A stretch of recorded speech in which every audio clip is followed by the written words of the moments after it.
Let's see. Yes, we've got the speaker. We've got everything. We've got, yep. And thank you very much. Again, Charles Moskowitz, Monday through Friday, 12 noon. Let's see. Yes, we've got the Get rid of this. 12 noon to 1 p.m. Eastern Standard Time. I do the program live. I'm a former radio talk show host. I was on the small markets in Greater Boston for many years. And I sort of making, I guess you might say, a semi-comeback in terms of learning how to do this online, which is wonderful once you get the technology. Let me just get rid of some of the glare here, which is not my forte, admittedly, but I have figured out how to do the program live on YouTube, but I also stream it live on several venues, and I'm going to just mention what they are. I'm going to go off just so I can read them. And let's see, they are, the program streams live on Twitch, Vaughn, YouNow, DLive, LinkedIn, Facebook, Periscope, VK, Daily Motion, Picardo, and Trovo. So it's pretty good. And I do this, and I don't mind sharing this information. I do it through this website called Restream.io. And it's free.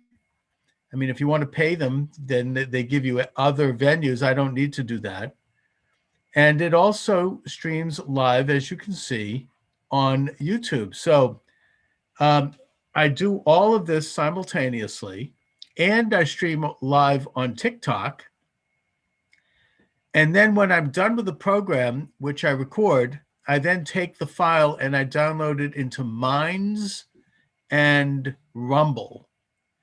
And then the final step is I download it into a subscription platform called Podomatic, where I have an international following. In fact, I got almost 1,000 visits from, for whatever reason, France and Serbia. I don't know what a program I must have done somehow clicked there.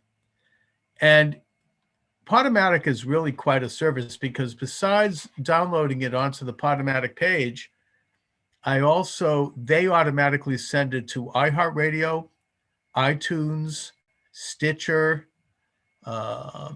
Box Set, what is it? TuneIn, Spotify, and a bunch of others.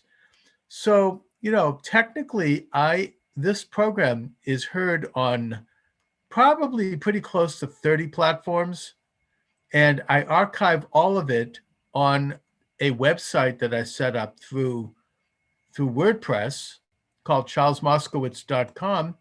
And that also is a site for my blogs and my books and all of the other things that I'm trying to do. So I'm trying to set up a pretty integrated system by which I can communicate and make the most of it each day at 12 noon.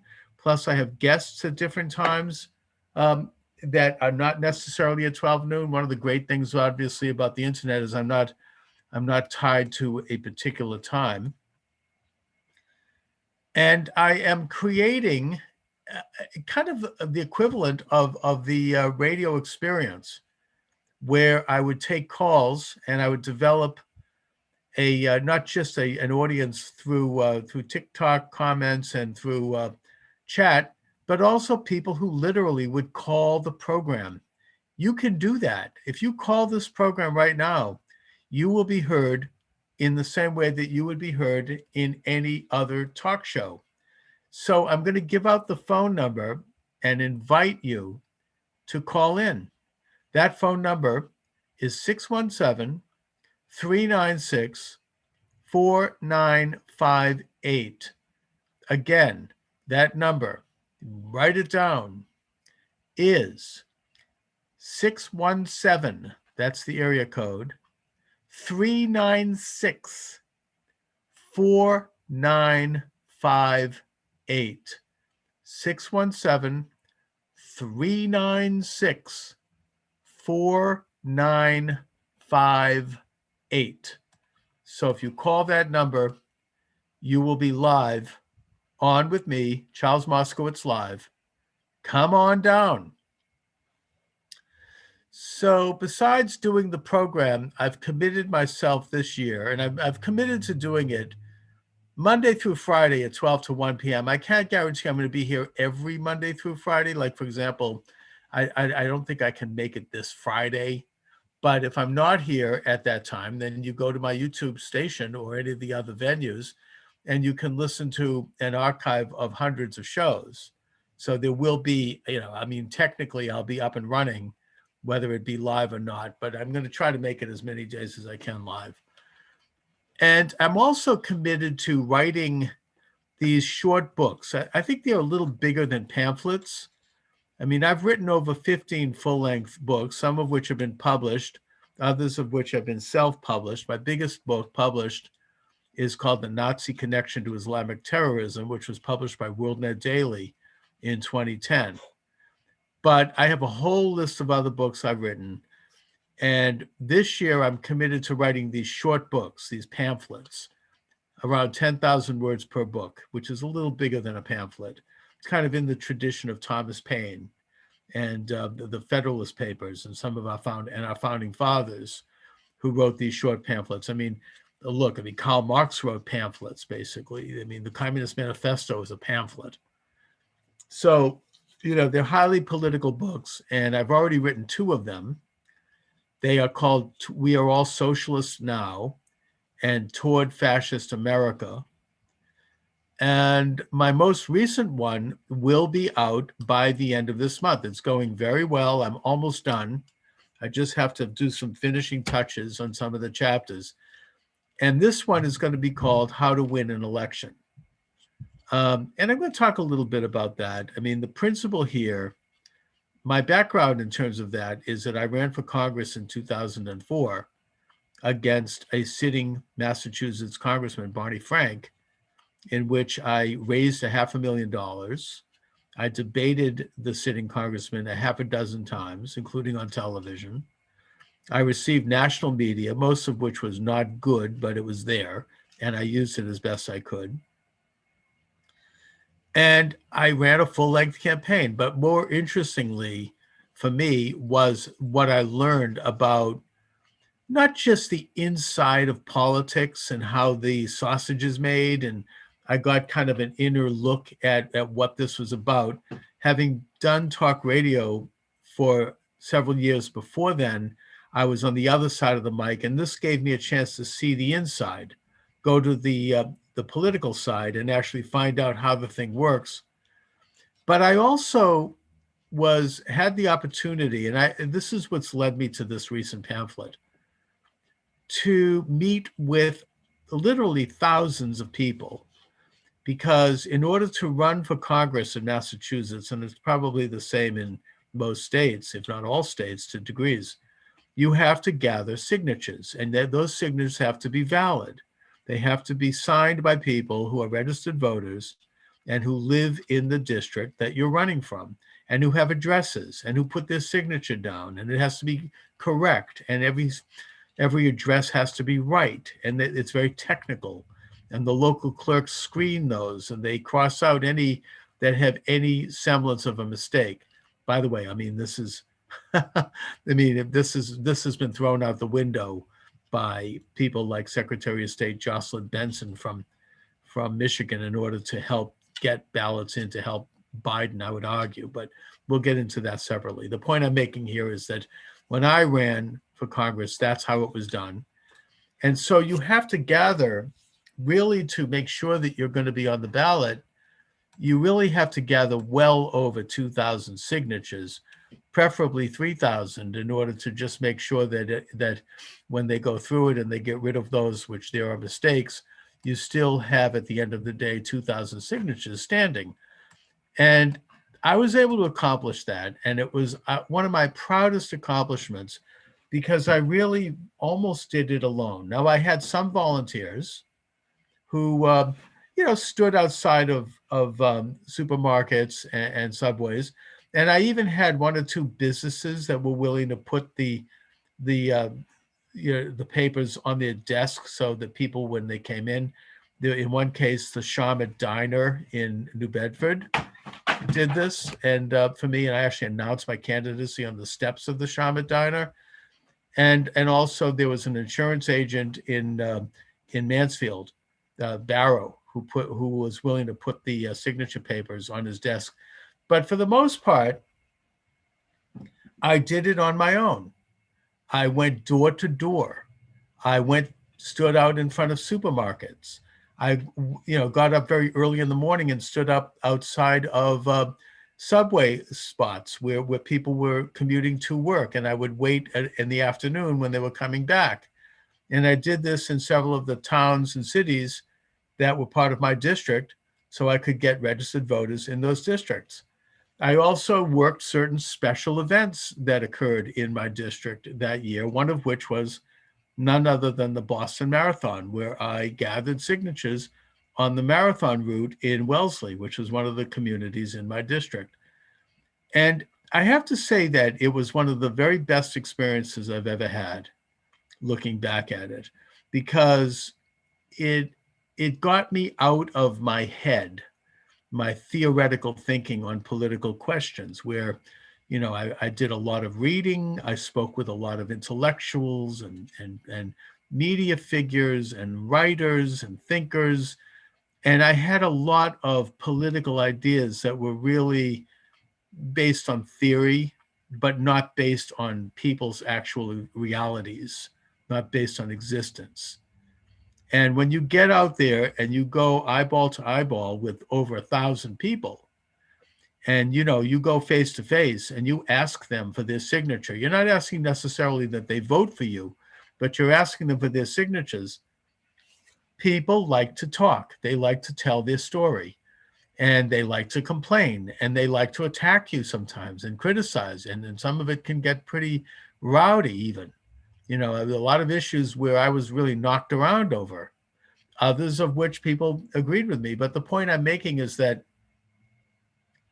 the experience of doing that led me to, it just changed me, not just politically, but personally. I mean, it changed my views to perhaps those which might be seen as more pragmatic as opposed to ideological. Maybe you might even say it moved me a little bit toward the center in certain things, as opposed to being more on the right, which I started out as and which I still am. But it was a very modifying experience because you actually got to hear people's stories. And many of those stories are terrible stories.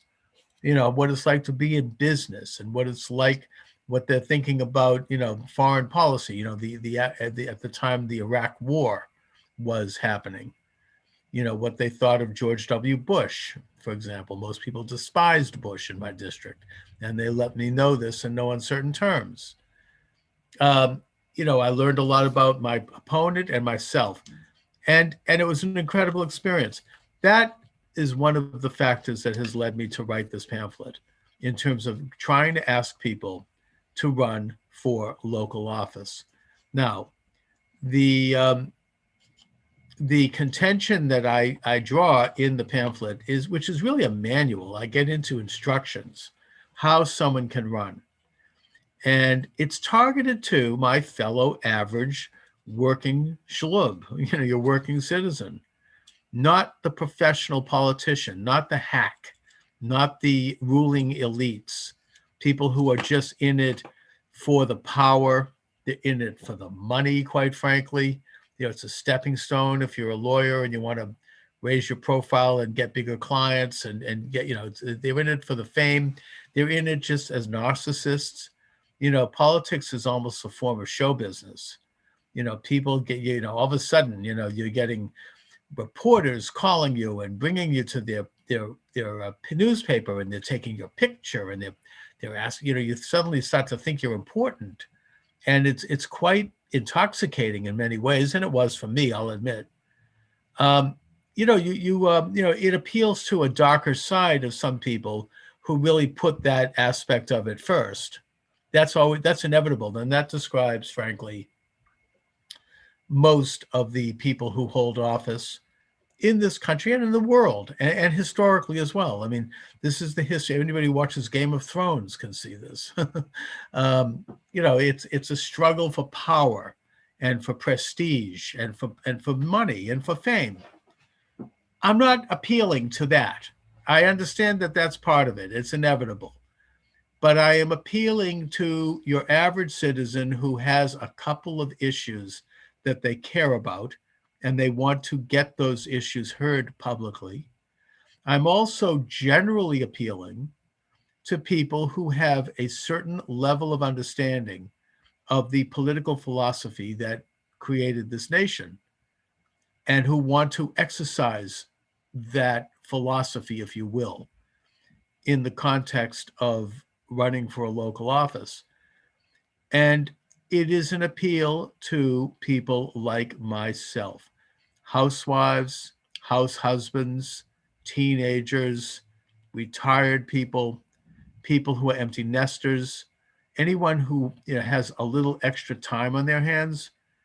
They are the people that I am appealing to as potential citizen candidates. And I might add that doesn't necessarily, even though I'm conservative and even though I am Republican, this could apply to people on the left, Bernie Sanders types, right? They probably have, I probably have more in common with them than I have with these elitists on both left and right, by the way. The people who on the Republican side who shafted Trump, for example. I mean, the Pelosi's, I mean, these establishment, internationalist, imperialistic oligarchs. I probably have more in common with, someone maybe on a little further to the left than I do with them. So I'm urging everyone, while I actually would rather see conservatives and Republicans take on the challenge, I am writing this handbook for both sides.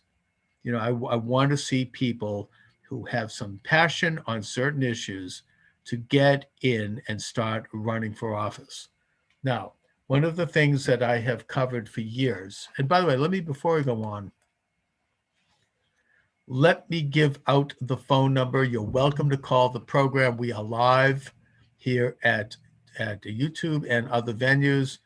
617 396 4958. That number again, 617 396 4958. I need technical help because, I mean, I understand I could put this into a chat. I don't even know how to do that, frankly. But anyway, and by the way, if someone wants to help me, please contact me. But again, the number is 617 396 4958. So back to my talk about the citizen candidate. One of the things that I have covered for years, and I would contend one of the factors that has become more obvious in this past year, both with the pandemic and with the 2020 election, and I don't want to get specific too far because this is YouTube and they might take me down, is that we, the sovereign citizen of the United States, have lost and have surrendered and have had our powers to control our own lives and our own destinies usurped by bigger governments, by unelected authorities who have basically have stolen governing powers, and even by international agencies and bureaucracies. This didn't happen overnight. It's happened, well, there's always been a movement toward it, but it really started to accelerate in the early part of the 20th century. I've gotten into this in past books. I would suggest the pivotal year for this was 1912 and the election of Woodrow Wilson, who was the first openly socialist president of the United States. but the sum total of it and the effects of it have been that local governments have gradually had their governing responsibilities chipped away at and usurped and sold out to unelected bureaucracies, both on the state and federal level, and even the international level, and the federal government, and big state governments too, by the way. And this is not good for any of us, whether we are liberal or conservative. This transcends those categorizations because this means that we as people under God, a sovereign people, have less ability to affect our own lives and our own destinies in just about every area you can name: business, economy, health, education, media, welfare, means of communication, child rearing. You can name just about any area. And you have the environment, that's a big one. You have unelected, faceless, unaccountable bureaucracies, agencies, government figures that would, have exceeded their mission, what they were elected to do, usurping the powers to make decisions in those areas, and that is not good for anybody. It's not helpful, and it's a big history of how this happened, but it's happened. So, for example, if you run for election to your local school board, and that should be the highest authority in terms of determining the curriculum of the schools in your district where your children go to school. That should be the highest authority in terms of determining all aspects of your local school. But if you run for one of those offices and you take office, and this has been told to me by many people who do hold those positions, you are going to quickly discover that you have virtually no power. You have no say. Everything is already decided. In a sense, you're just window dressing. You'll get to say something about trivial matters, maybe what's on the menu at the lunch. I mean, I'm not saying that's trivial, but I'm just pointing out that you don't get to talk about the curriculum at the school, the methodologies that are used to teach social studies and English and history and math and all of the other subjects. You have no say in that. That's already been set. And it's been set by people who are not elected. And increasingly, it's been set by Washington with the establishment of the Department of Education, which was pushed by the National Education Association and the big unions,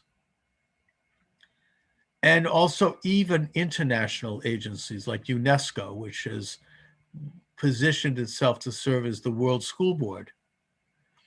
And so my mission this year, and this is going to be the topic of my pamphlet, which will be published by the end of this month, is going to be to try to encourage people to run for those offices and take those offices, win those elections.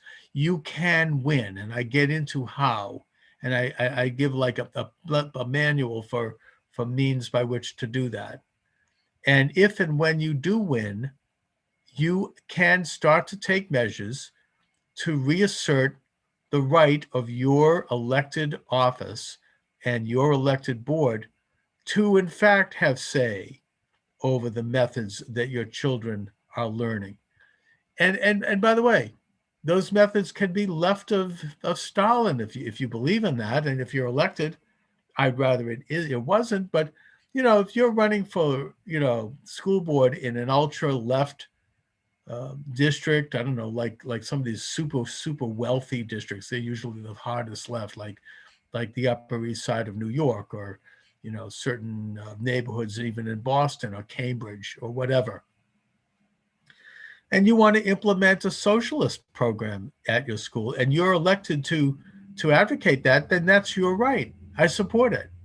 In effect, you represent and reflect the views of the people who put you in office. Those are the same people who have children at the school. Those are the same people who are your neighbors, who you have to see and talk to every day. You have skin in the game. You have a stake in it. So if you have those beliefs and you want to get elected, fine.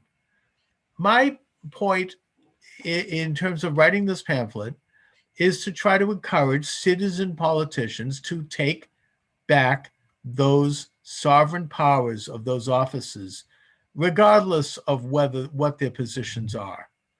We need to take that back. I trust people.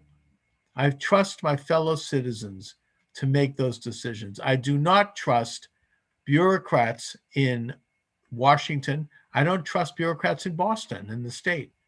I certainly don't trust international bureaucrats to decide how my child is to be educated in the schools.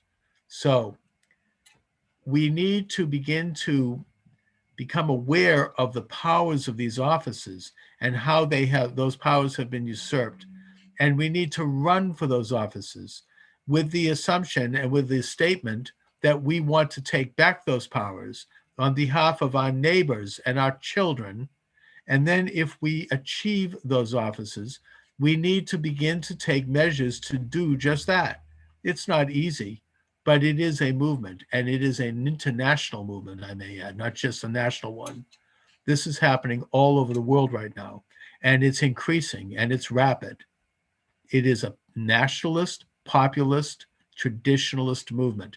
It also is based upon the principles of localism, which is to say that the majority of governing power is local.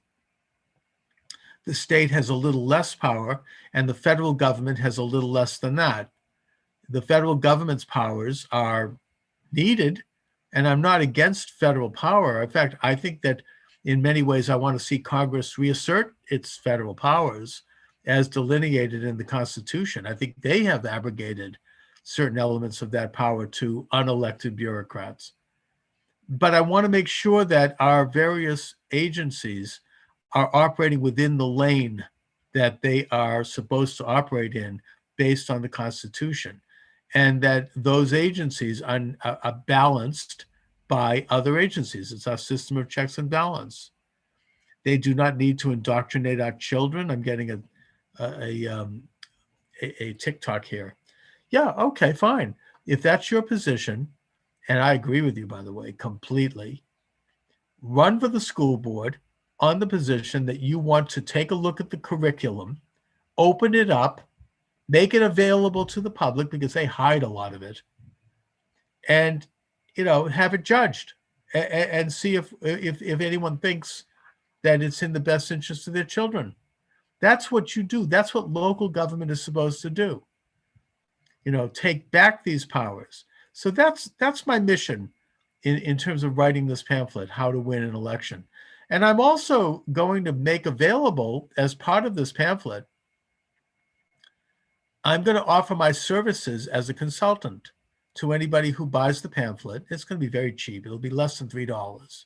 So we're not talking about a big, big outlay here. But I'm going to provide my services for 90-minute sessions via Zoom, private sessions, one-on-one, where I am going to consult with a potential candidate for local office anywhere in the United States and go over what they have in mind, put together an outline with them in terms of what they need to do to run for the office and win, including policy positions, finance, campaign strategy, media strategy, everything else. I have all of that in the pamphlet to a degree. I'll get into it specifically with individual candidates and help them build a blueprint for running for their office. I'm not going to charge a lot for it. There will be a small fee, but I am going to make that service available in addition to the pamphlet. And also I will make that service available if in fact someone does run and they do become a candidate. I will also offer a consulting session to deal with any particular problems that might come up, if they just need to have a sounding board to talk about situations that you're dealing with, or anything else that I can do to help you win. I believe that these races are winnable.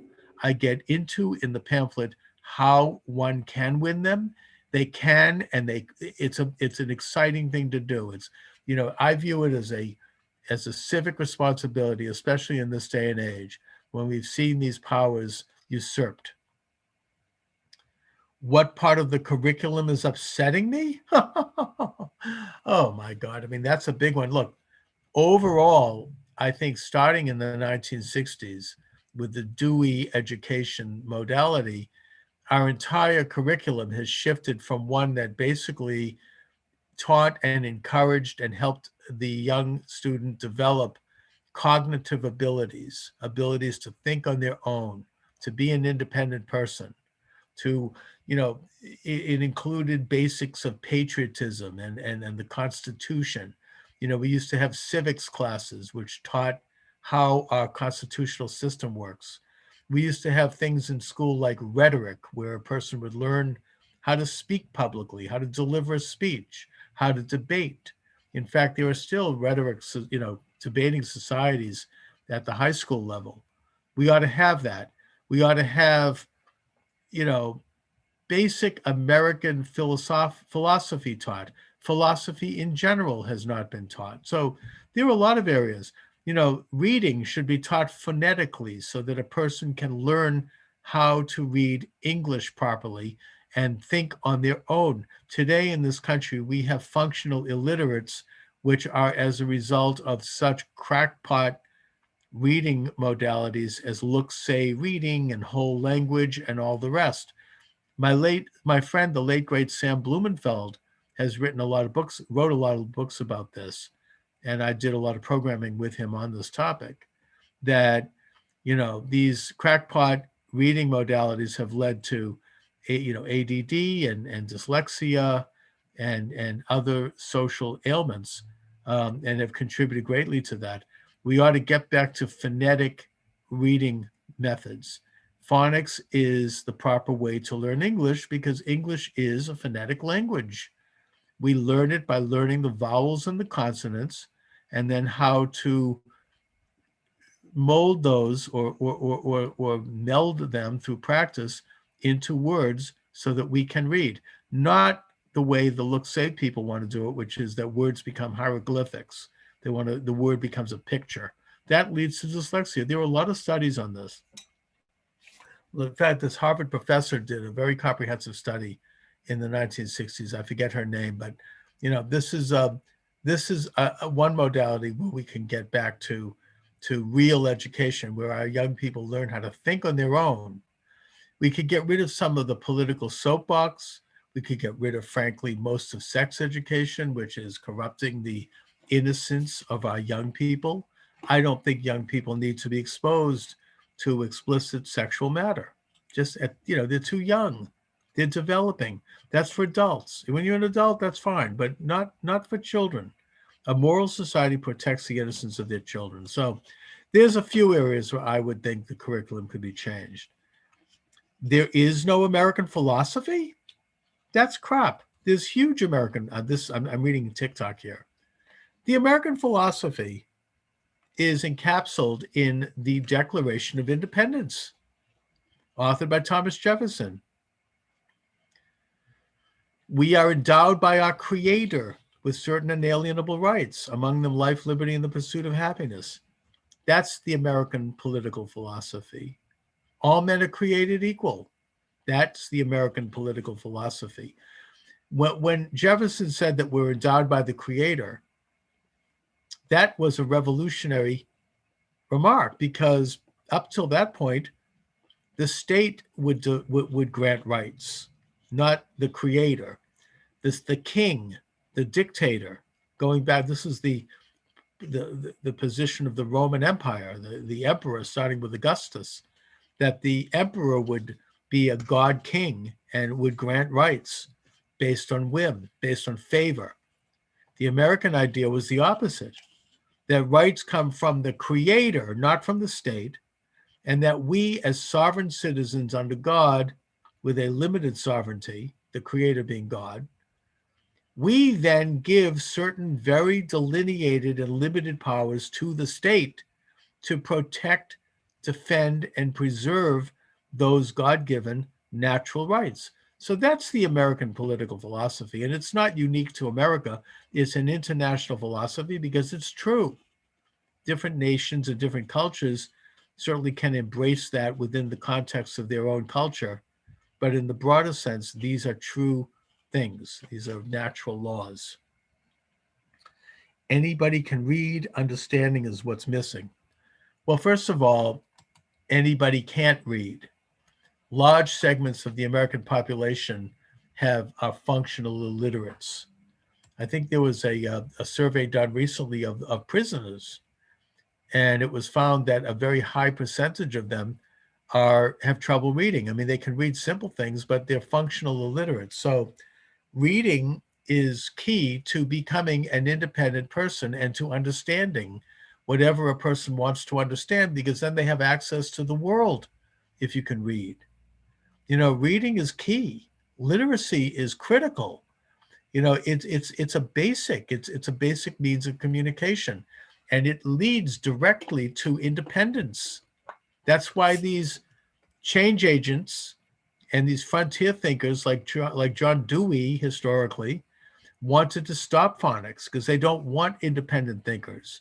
They wanted to socialize the country.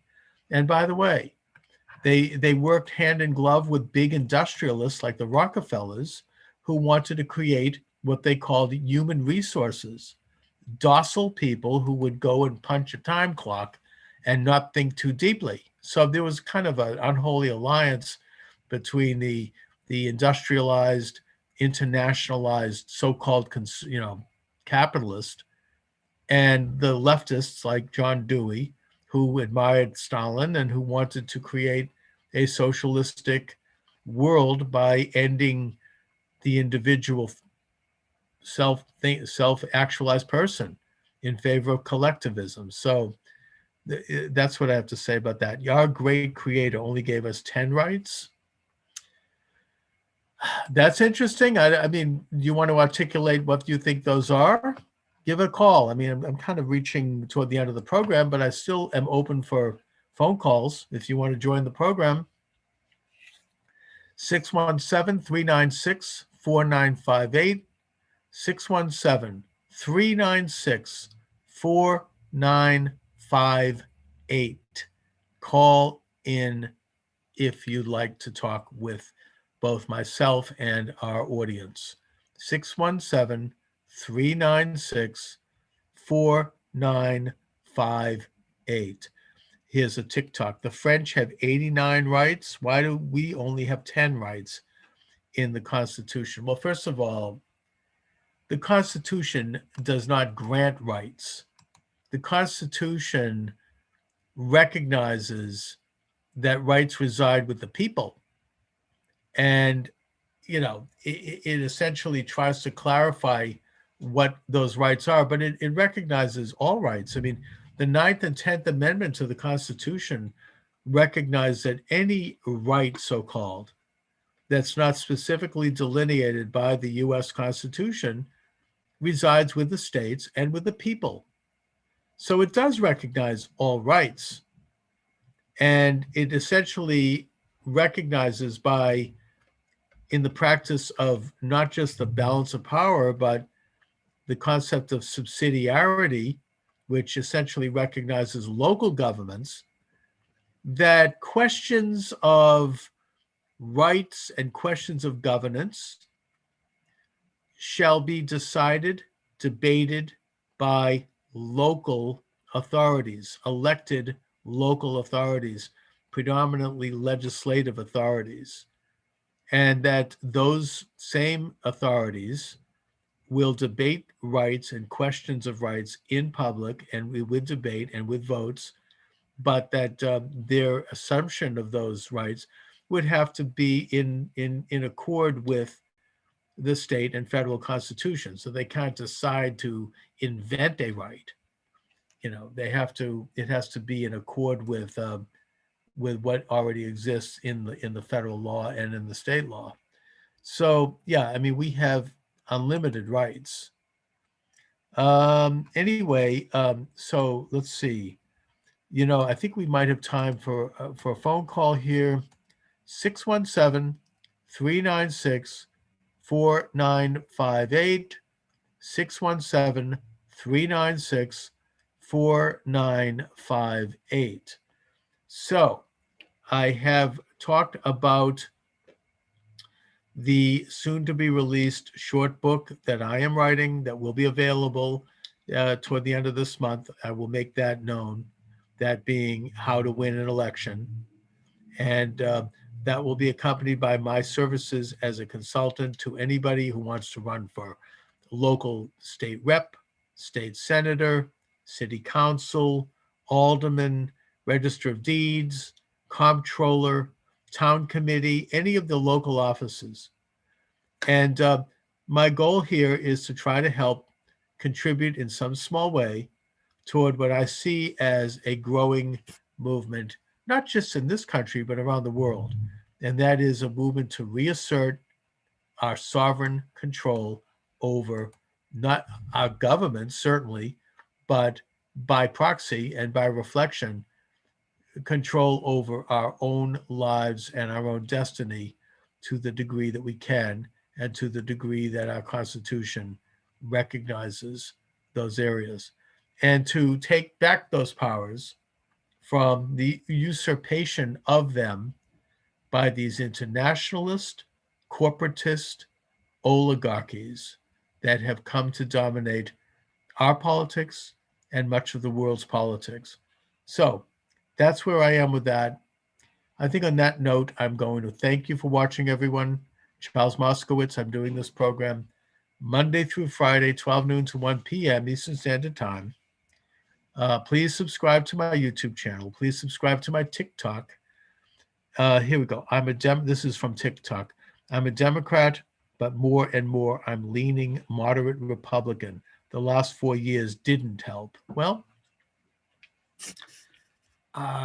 didn't help in terms of your becoming more of a Republican. I mean, I think that Donald Trump exemplified the movement that I'm talking about.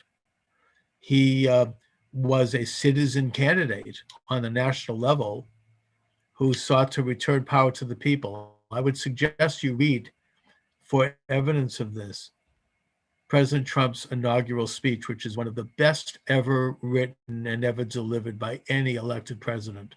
Should be required reading for high school.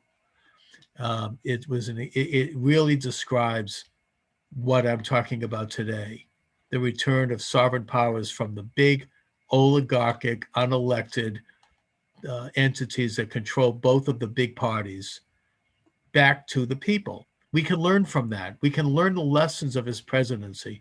Whether you admired him or not, and I did, and I do, he released this enormous movement, one that is consistent with movements around the world, that was to do just what I'm talking about right now: return sovereign rights and sovereign responsibilities to the people who live in communities, and to take it away from those who have usurped those powers, unelected bureaucracies, and big government. I grew up reading Howard Zinn. He talks about what you talk about, oligarchies. Yeah, maybe. Look, I actually interviewed Howard Zinn when I was doing talk radio. I mean, unfortunately, it was before the days of the internet, so I don't have a tape of it. But he was one of the nastiest guys, so arrogant. And I think that his book, quite frankly, has poisoned the minds of a whole generation. Maybe he might have been right about some things regarding the oligarchs, but his advocacy would have essentially fed into a type of oligarchy, the likes of which we can't even imagine. Any veteran who supports a golf Twittler, Trump should burn their DD. I don't know what you mean by that. Anyway, I guess on that note, again, I'm gonna sign off for today. Thank you for joining me. Please check out my books. They are available at Amazon Books. Charles Moscowitz. Just put my name in the server and they'll come up. And please subscribe to my station at both YouTube and TikTok. Thank you.